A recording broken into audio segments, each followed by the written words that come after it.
This is One-on-One. That's good acting, man.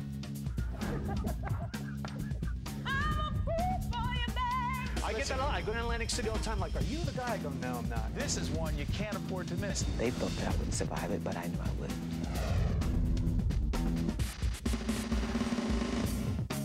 Hey, folks, you ever hear of the term a credit union? A lot of people hear it now, particularly with so many banks that are having problems or consumers are concerned.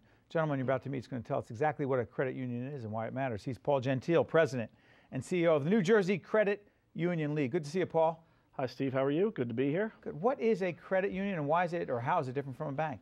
Well, there's many ways to describe a credit union. First off, I'll say we certainly are the good guys in financial services. Hold on, that implies they're bad guys. You can't do that. Well, we're the good guys. I don't know about the bad guys. What makes you good?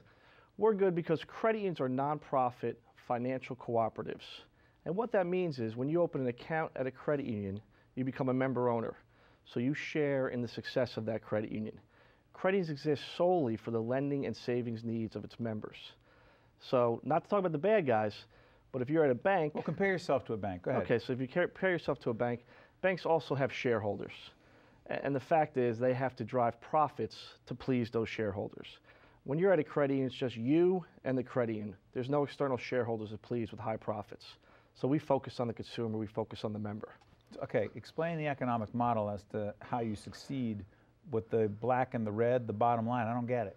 Well, basically it's people pooling their own funds to meet the lending and saving needs of all the membership. So, you know, credit unions are nonprofit. We do not pay taxes. We give that money back to members in the form of better fees, better rates, you know, lower costs. Okay, let's go. That's where our money goes. I'm sorry for interrupting, Paul. Let's go. Someone borrows. Okay, they borrow money from a credit union. Talk to us about the difference between borrowing from you and borrowing from a traditional bank. Well, one of the core differences is we know our membership. We're going to get to know you. We're not just going to look at a credit score and say, okay, these guys aren't A-paper, 700 credit score. We're going to turn them down. What did that mean? I don't understand what that means. A-paper means you're very high quality credit. People have 700 credit scores across the board. But if you look at what's happening in the economy today, a lot of good people are now out of work. They used to be A credit. They're now down to the B, C level. These are still good people who are getting back on their feet. So we want to help those people. So the credit union, we're going to look beyond just that score. We're going to get to know your story. What happened? Why do they fall behind in their loan payments? There must be a reason. So that's what we get into. You know, it's interesting. A few months back, I believe it was a Bank of America who, and I know there's a lot of controversy about this, they were going to be charging for what, A, Sure. and B, that's where a lot of the, Georgette, help me on this, was the use of the debit card? Yeah, it was people were getting whacked the $5 fee for that, $5 monthly fee just to use your debit card. Okay, so then they backed off on that because of all the heat, right? Yes. But that's where I heard someone said on O'Reilly's show on Fox, right? You know, a lot of people are going to go to credit unions. He goes, get out of here. They're never going to, you know, because O'Reilly, you know, open mind. So that's really did something for you guys. Am I wrong about that? Absolutely. It raised the awareness of who we are because we don't do those things. We're not going to charge you just to get access to your own money. So credit unions have a unique opportunity today in New Jersey. The big problem we face What's the law right now, by the way? In terms of what?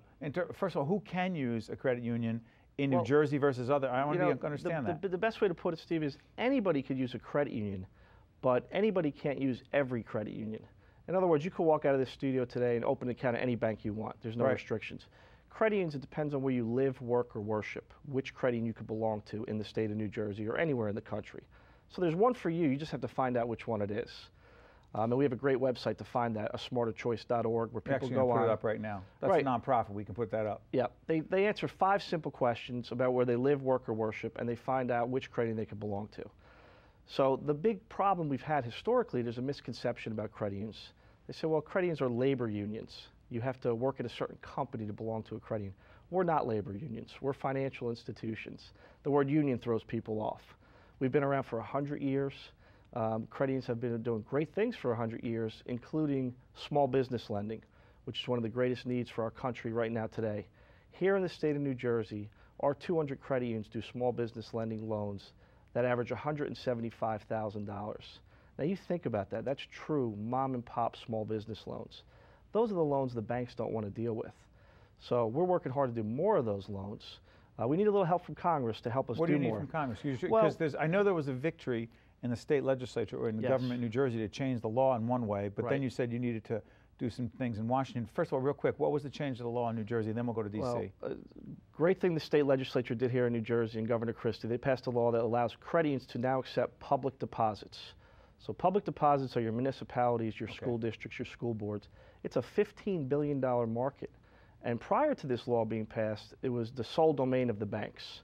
So the banks own that marketplace. So you couldn't even compete. We couldn't even compete. Are you competing now? I know you legally can compete. I The know it's very regulation's recent. just being written. Next Right. year we'll be in the game. And why that's good for taxpayers, we argued this point, is if you get a better rate, if municipalities get a better rate, that's going to be returned to the taxpayer. So we think that we're going to drive competition, do more for the taxpayer. And you know, if banks win at the end of the day, they beat us in certain accounts, that's fine, but we made them more competitive, and that's good for the Talk taxpayer. about the Washington connection. What laws are you trying to change in D.C.? Well, we want to do more small business lending. We're good at it. It's good for the economy. The country needs it. If you remember earlier this year, they gave $30 billion to banks to do small business lending. And what did they find out? The banks did not lend the money out. You know, as a journalist, you know you could take statistics and you can mix them around a lot of different ways. But I'll give you one statistic that really crystallizes everything that happened during the recessionary period. From September 2007 to December 2010, that was really the heart of the recession. Lending at credit unions was up 7.5%. It was down at banks 6.5%. They really pulled back their purse strings. They said, we were burned, we're not going to lend. And obviously Congress wanted them to do more lending because the economy needs it. So what we need down in D.C. is we're capped right now on how much small business lending we can do. We can only lend up to 12.25% of our assets. Say that again, 12.25%? Of our assets. And that number, you think about that number, what does it mean? It doesn't really mean anything. It's an arbitrary cap that was put on credit unions about 15 years ago in a legislative law. So we want to raise that cap. We want to double that cap so we can do more lending to small businesses. We have credit unions in New Jersey today that if people walk in the door, they want a small business loan, and we're capped out. So a lot of us can't give any more. We can't give any more. By the way, you So have about 6% of the market right now? 6% of the market share, that's right. Any reason to consumer think that's going to deposits. grow in a significant way over the next few years? I think it's going to grow for two reasons. I think people are tired of getting nickel and dimed at banking institutions. I think they think it's our money. We want to be able to get access to our money for free. That's what you can do at a credit union. Secondly, here in New Jersey, we have a major campaign, New Jersey's Credit Unions, Banking You Can Trust. Yeah, banking you can trust Right. is the slogan. That's the slogan. We're very proud of those 4 words because it does 2 things. We want to instantly tell people what it is we do. So remember earlier I talked about the labor union confusion. Banking instantly tells people what we do. We're certainly not banks, but we offer banking services and have been doing it for 100 years. Trust is our value proposition as nonprofit financial cooperatives. Good stuff. Hey, folks, just to clarify, we are not advocating. We do not promote. As you know, we You have, sure? No. We can't. We don't. Just we are kidding. public broadcasting. But I will tell you this. Our job is to inform. You could decide for yourself. Paul Gentile is the president and CEO of the New Jersey Credit Union League. I want to thank you, Paul, for educating and informing us, and wish you all the best. Thanks, Steve. I appreciate it. Stay with us. This is One on One. We'll be right back right after this. Thank you. If you would like more information on this program, or if you'd like to express an opinion, email us at info@caucusnj.org and visit us online at oneonone.org.